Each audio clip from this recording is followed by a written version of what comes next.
In 2018, Deanna Wiens and her husband were enjoying a vacation in Palm Springs when everything changed. Brian suffered a stroke that left him with the need for around-the-clock care. 8 years later, Deanna is still his full-time caregiver. You were doing 24/7 care, and home care was never mentioned. Yep. Yep. Yeah. I was showering him, doing all of that. Yeah. No respite, like not even an hour a week. Nothing. None. None. From 2018 to 2022. Yep. She had no idea how hard it would be to find the help she needed. Brian went from active and athletic and the guy who fixed everything around the house to needing care all day.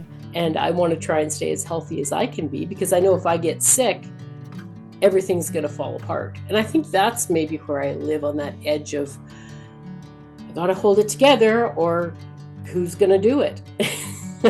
We don't have children. I don't have people to take over for me.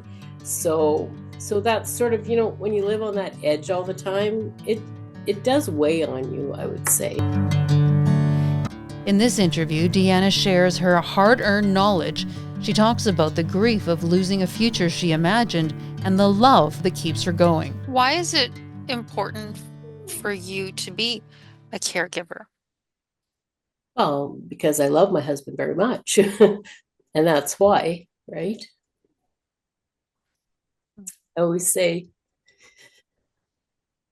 when we got married, I made a promise, right? The traditional vow, sickness and in health. And the other thing I know about him, because he's a very, very responsible person, is if it had happened to me, he'd do the same. Family caregivers provide countless hours of unpaid care every day, yet many aren't aware of the available support. Deanna hopes that by sharing her story, others will know they're not alone. On January 25th, 2018, we were on holidays. We were down in Palm Springs. And we had actually spent a really great day doing various activities. We'd gone to the museum and we were just relaxing in the evening. It was about 8:30 and we were both watching TV. And I suddenly noticed that his arm and leg felt sort of dropped off the side of the couch. I thought, oh, has he gone to sleep? So I called his name and he wouldn't wake up. So immediately I knew something was seriously wrong. I called 911. Long story short, he ended up being in the Palm Springs hospital for about a week. He'd had a thalamic stroke. So it was a very small part of his brain and a very tiny clot, but it did a lot of damage. And so after a week, he was medevaced back to Alberta here, stayed in the Grey Nuns Hospital for a few weeks, and then we moved over to the Glenrose for 3 months, where basically after that time they said, well, there's nothing else we can do. Can sign up for a bit of physio, and that was about it. And they sent us on our way, and he had a lot of complex problems. At the time I was still working. I was a director. I was supervising about 30 people. So I was very busy with my job. And then I was also trying to arrange care for him. During the day, fortunately, his dad was still relatively healthy at that time. So we actually went and stayed with his dad during the day. I'd drop him off and then pick him up in the evening. But yeah, so that's how it all started. All my caregiving journey began. Can you tell us briefly about how much damage the stroke did? Like what were his capabilities, or what are his capabilities? So after his stroke, he had lost basically his short and long-term memory. He could still speak a little bit, but not very much. It was very, very challenging for him to speak. He has a lot of swallowing issues, so he needs a very soft chew special diet. He also has something called eyelid apraxia, where he cannot voluntarily open his eyes. So his vision is excellent, but to keep his eyes open and open them on his own, he needs to physically open them up. So all those pieces came in. Fortunately, he can still walk. His balance isn't super great, but he can get around. He can move his hands. He can still read. So that's great. Then he also developed seizures. So he began to have seizures after his stroke. And he also has, it's not serious, but people are concerned when they see this. It's called pseudobulbar effect. And he'll just spontaneously start to cry. And it lasts for a few seconds and then it stops. Usually when he hears or sees something that he feels deeply about or that he's sensitive to, when they sing the national anthem at a hockey game, he'll start to cry, right? So some people get sort of taken aback by that, and I have to explain that along the way. So those are sort of some of the major concerns and things for him. He is not able to make any kind of decisions for himself or choose to do anything on his own. That's the other, I should have talked about the overarching thing, is he has severe apathy. So he has no motivation to do anything, which leads to things like incontinence and all sorts of other issues that are related to not taking any personal initiative to do anything. So that has to be prompted by me. So as a result of all those pieces, I essentially have to ensure that he has 24/7 supervision and care. He really can't be left for long periods of time on his own. When your caregiving journey started, did you have any idea of what kind of journey you were looking at? I had no clue. I thought it was going to be a few months of rehab and helping him get better, and then I wasn't sure if he'd be able to go back to work again. He was still 60. He hadn't retired. Neither he nor I had retired. He was still 60. I wasn't sure about that, but I thought, yeah, he'll get back to just being able to do some basic things again and we'll be okay. So I really did not know how serious this whole journey was going to become and how complex it was going to become. And interestingly, nobody, not even the doctors, even told me that. In fact, initially, when they said it's a thalamic stroke, I had a few say, oh, in 3 months, he'll be back to normal. That's what I thought. I thought, well, 3 months, we'll be, barbecuing on the deck and having our friends over and just living a normal life again. So that's initially where I was at, hopeful. So at this point, you thought this will be fine and he'll Yeah. stay at home, and Yeah. you didn't have any thoughts of him being in a long-term care facility. Not at all. Not at all. No, no. And then 3 months go by and you're still working? I'm still working and I continue working for a couple more years actually, but I had made arrangements to have him go to his father's, who was in a seniors care, seniors assisted living, independent living kind of situation. And so it was working out okay. I did have pretty good support from work. So if I had to take him to his physio or things like that, I was given the flexibility to do that. And this was pre-COVID. So the idea of like working from your phone or working from home was pretty foreign at that time. But my supervisor was pretty flexible, and I was able to like take my phone and do work while he was doing his physio. So we managed. I'm going to say we managed. I was also younger than I am now, and I had energy to do a few things. We had to do a lot of renovations in our home, grab bars, and just making things safer. So we organized all that. And yeah, I would say we were doing okay. And then COVID hit. And then all my supports disappeared, right? Nobody could do anything for us. We couldn't, it was really hard to even get in to see the doctor. We moved his dad in with us. I was at home trying to work from home, supervising about 30 people on my laptop, and caring for both his father, who was in his early 90s, and for my husband as well. And then at that time, like I didn't have home care, I didn't have anything except just me doing the job for both of them. Uh, how did you cope? Well, you know what? I coped for a while because I figured I could do it. And then I got to a point where I'm just like, I don't think I can keep doing this. And so I was sort of, I'm a bit of a Googler looking for information and help. So I was Googling around and I discovered there's this organization called Caregivers Alberta. And so I contacted them, and then I found that they have a support group. So, and I never really thought I was the kind of person who would need or want to have a support group. I'm not really that way. I always figure, oh, I can do it myself. I can do it myself, right? That's the kind of person that I am. but I thought, you know what? This is getting to be a lot. Maybe I'll try this out. So I'll never forget the first meeting that I went to.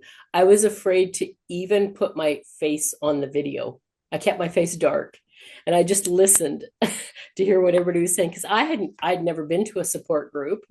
Maybe that's a reflection of my age, my age group. I'd never been to that before. I'd never really participated in anything like that. And so, yeah, so I discovered that, oh, this is actually kind of good to talk to people. And there's people who have situations that are sort of like mine, and maybe it's gonna be okay. And so then I showed my face and I got involved with Caregivers Alberta. And then I found out that they had some programs, they had some things like Compass for the caregiver, which is a really great support program. And so I began to dip my toes into those programs and discover, oh, there are some resources and things out there that could help me. And so that's when I began to realize that I could get some help. And, but that was like, I would say at least 3 years into my journey. Yeah. Yeah. 3 years you went Yeah. just on your own Yeah. before that. Yeah. That's really, really something. And so at that point, not only did you find that there was another whole world out there of people you could relate to, but it also put you in touch with like more home care or more actual help in your home.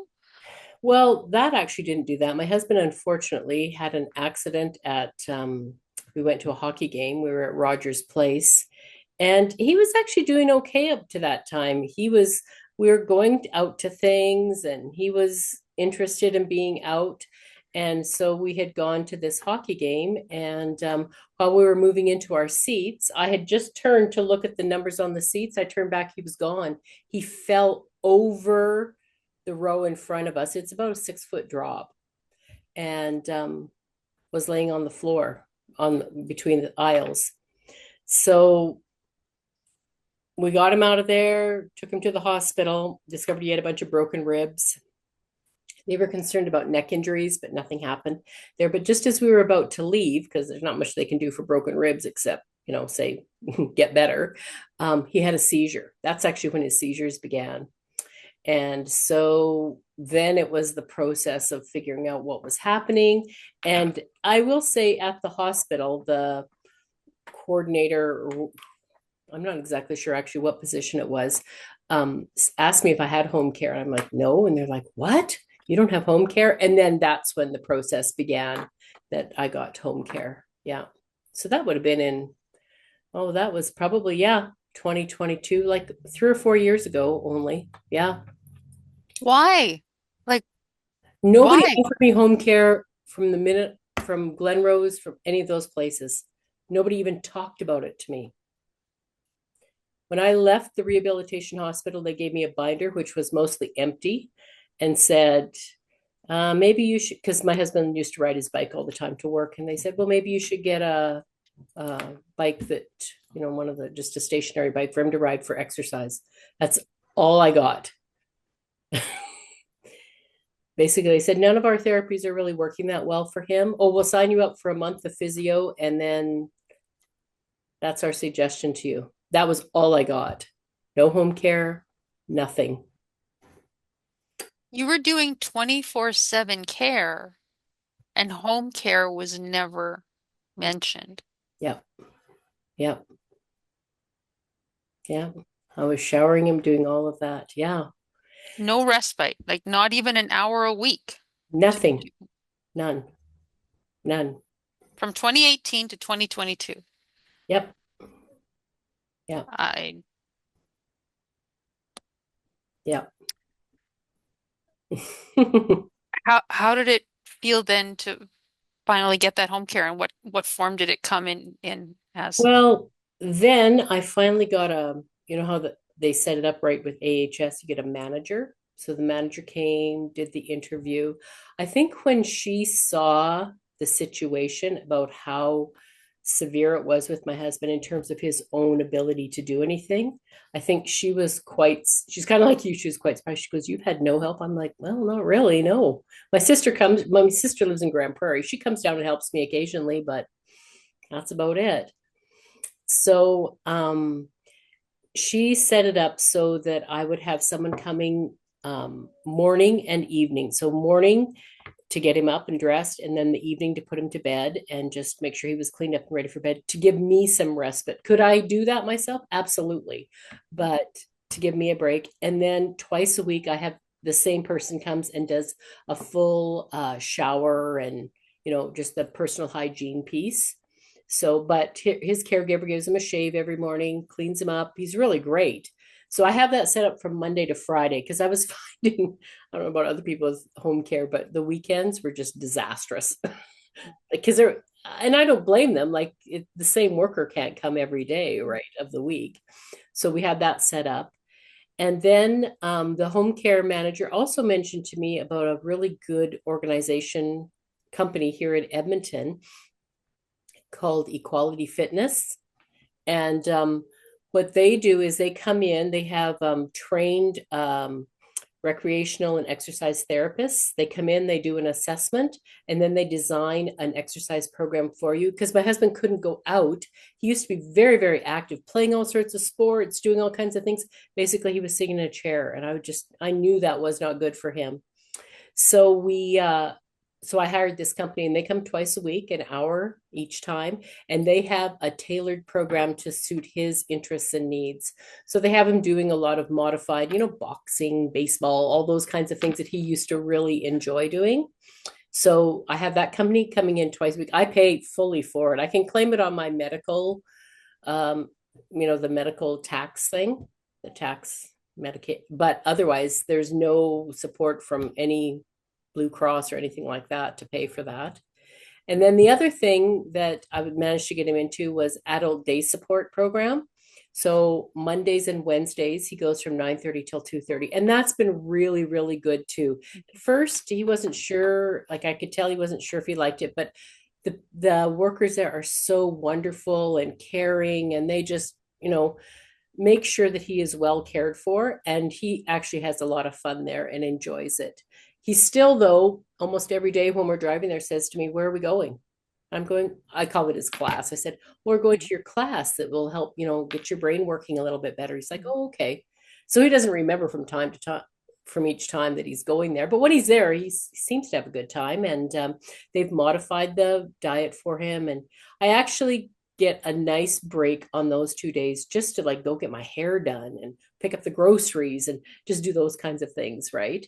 So that's right now. It's taken me 8 years to finally get a routine and something in place that I actually feel is good for him and relatively good for me. I still have never had a day off, like a weekend off or anything like that since I've started caring for him.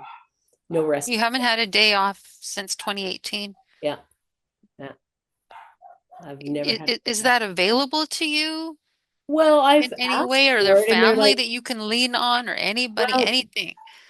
it's so it's hard because the kind of care that he could potentially need, like even his home care worker one day when it looked like he might be going to have a seizure, he was really scared and called me up. Like I'm always here when they're here because it is kind of scary to have someone who could have seizures or fall or any of that kind of stuff. So no, I've never really sort of asked or put that on any family member. No. And in terms of respite, I've asked home care and they're like, well, the only respite that we really have is like emergency respite. You can put your name in on the waiting list, which I did, but I've never heard anything from it. So I guess I could be more ambitious and try and find something that privately provided. But once again, I mean, these things start to add up in costs. I'm not like, I know that I'm privileged in that I was able to retire early and I don't have heavy financial worries, but I still have to be careful because now I'm retired. He's retired. Like we're on a fixed income.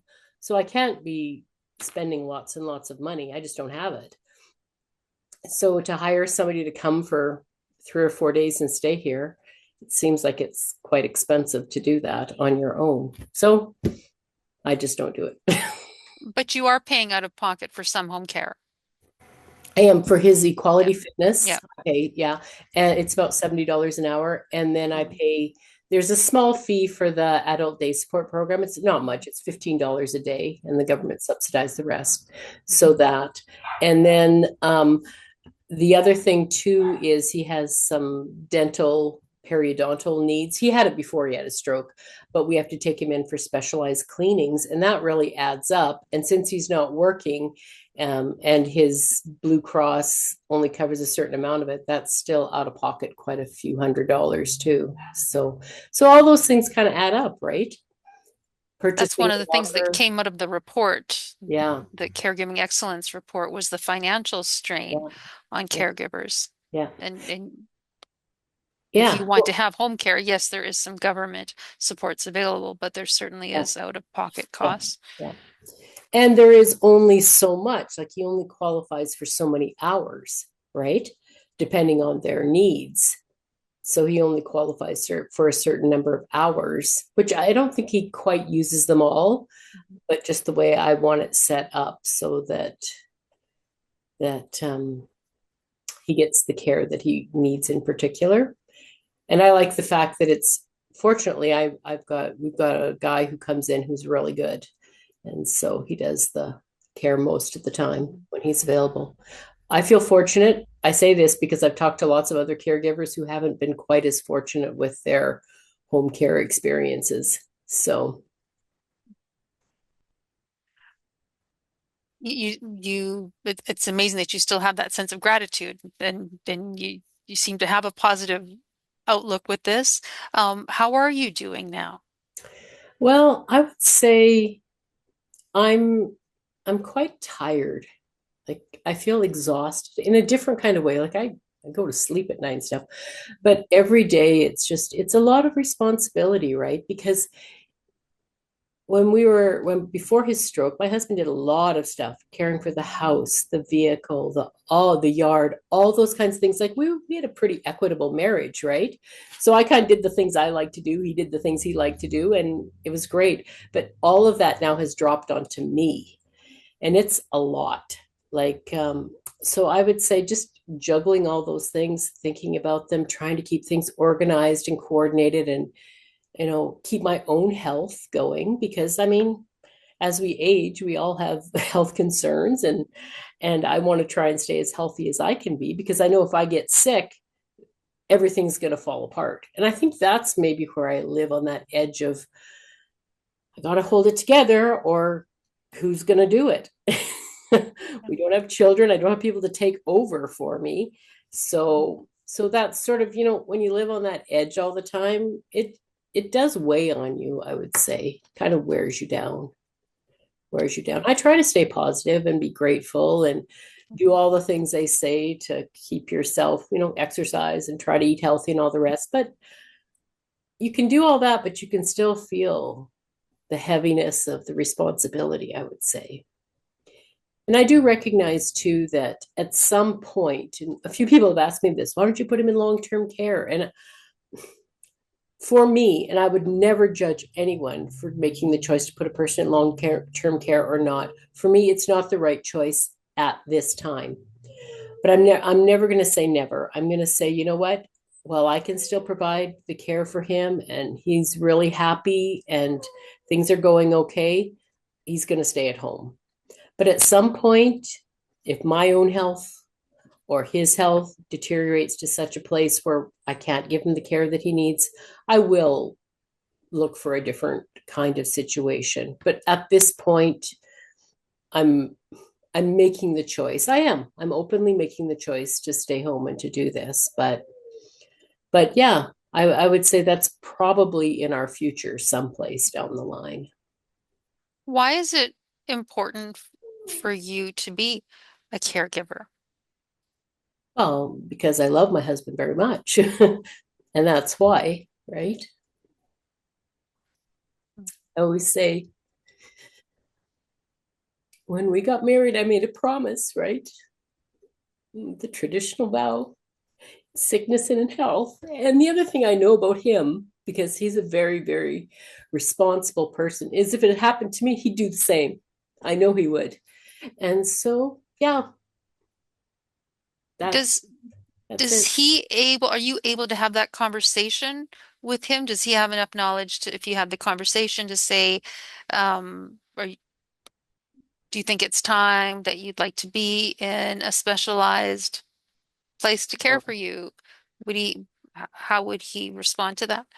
He no, he couldn't have that. Well, the reason I say this, I say it like this because he only, and I was mentioning this to you before, he only lives in the moment. Mhm. So I could say to him, you know what, Brian, if there comes a time where I can't take care of you anymore, you know that I'll probably have to find a place for you in long-term care. Do you understand that? He's like, yeah. And then 2 minutes later, I could say to him, are you okay with long-term care? He's like, no, no. So he has no ability to know to make a decision in that regard. I do know though that he's much happier being at home. Let's just put it that way. Yeah. He's much, much happier. And he never really wants to go. Like he's not a wanderer or anything. He's never left our driveway without me with him, right? So he loves just being at home. And so because he is happy and content, he's not. I know there's other people who've had the experience of stroke survivors becoming violent or angry, Mhm.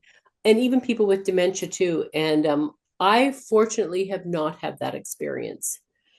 He's been very happy, very cooperative, uh, quite easy in that way. So that is a blessing as well, because I do know that if, there was violence or things like that, I would have to have him cared for in another situation because I couldn't do it. But no, he's not like that. And he's never done anything that's um, strange or unusual in Mhm. terms of I remember I was in one support group and one of the ladies said, she goes, yeah, my husband went online and bought a boat. I was like, what?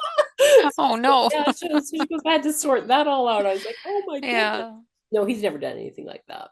No. Mm. So that's fortunate too, right?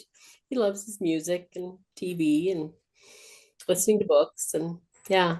Yeah. So those are all good things that are very much in line with his character from before his stroke as well. So that's a good thing. That's a good thing. Yeah. What advice would you have for other people that are just starting their caregiving journey? hmm hmm I don't know if I can give great advice because I remember how I felt and I was just overwhelmed. Mm. Like everything is coming at you. Plus, you're dealing with the deep sadness of your whole life has been turned upside down. Like you're grieving what your future could have been. You're worried about the physical well being of your loved one. All those things are pouring. And then you have all the other sort of physical stuff, the house, all the other things to worry about. So I found when it happened with me is I just felt overwhelmed. I can tell you what I would have liked to have, and I did share this. I've shared this with a few people now. Is I would have liked to been able to sit down with someone. I'm going to call them a caregiver advisor who would have just said, okay, Deanna, what is your actual situation here? And just we laid it all out together. Had that advisor ask me pertinent questions about have you thought about this? Have you thought about that? Because I probably hadn't. Because you're just overwhelmed by then. You can't, it's hard to process much. Um, but that person then could have helped me figure out, okay, what do I do with all these things I'm facing? How do I manage my career while caregiving? How do I talk to my bosses about this? What do I do? Um, what do I do to access respite care? I had no clue, and even now, I would say I'm still a little bit hazy on that. Even things like suggesting ways that I could exercise or have diet coaching, some mental or physical health supports that are out there. Oh, here's the big one too, helping me complete government forms. Oh my gosh. I'm pretty good at paperwork. And I'm sitting here thinking, holy smokes, if I'm good at paperwork, what are people who aren't good at paperwork doing? My goodness. So all those medical forms, long-term disability. Oh, there were so many things to fill out, so many forms to complete. I think I spent one time, I counted on one form, I forget which one it was, 6 hours just filling it out and collecting all the information for it. So just even some support in that. And then I would say helping me access appropriate support agencies and groups. Because I know now, after 8 years, that there's lots of groups, but I didn't know about you guys. Unison, I looked you up when I saw your name. I was like, ooh, this is a good group, but you're in Southern Alberta. I didn't know anything, but you offer things online that I could access here in Edmonton. Right? So a way to see the big picture of what's out there, what's available, and what's appropriate for me at this time, and helping me to walk through that. And not only just sort of saying, okay, Deanna, here's your plan, but then revisiting it every 3 months or 6 months or whatever it is and saying, how you doing? What can we adjust? What can we shift? What can we change? Do you need some financial supports? What's going on here? And helping me to navigate my way through this. And I'm sure you know this too. It's a very complex and tangled system out there where, yeah, I'm lucky because I found a few little hands reaching down to support me, but not everybody has the ability to do that. Like I said, I'm a bit of a Googler and a researcher, and I was actually fairly young when all of this happened. I think if this had happened like to my grandma wouldn't have known what to access, right? When she was in her 70s, she wouldn't know. She wouldn't know how to use the computer to do that. So I often think of people who don't have the skills or ability to do this and how much this would help people to have a caregiver advisor look at the big picture and sit down with us and say, okay, this is what we're facing. This is how I'm going to help you. This is what you need to do. So that, I would say, would have helped me in the midst of my overwhelm. That's the advice I would say, is if there's people out there who are interested in developing something that will comprehensively help caregivers, instead of, there's many great little ad hoc programs here, there, and where I appreciate and love everything that everybody's doing, but it's all disconnected. It's like a big web that you're trying to navigate through. So there we go. There's my there's my thoughts on what would have really helped me at that time.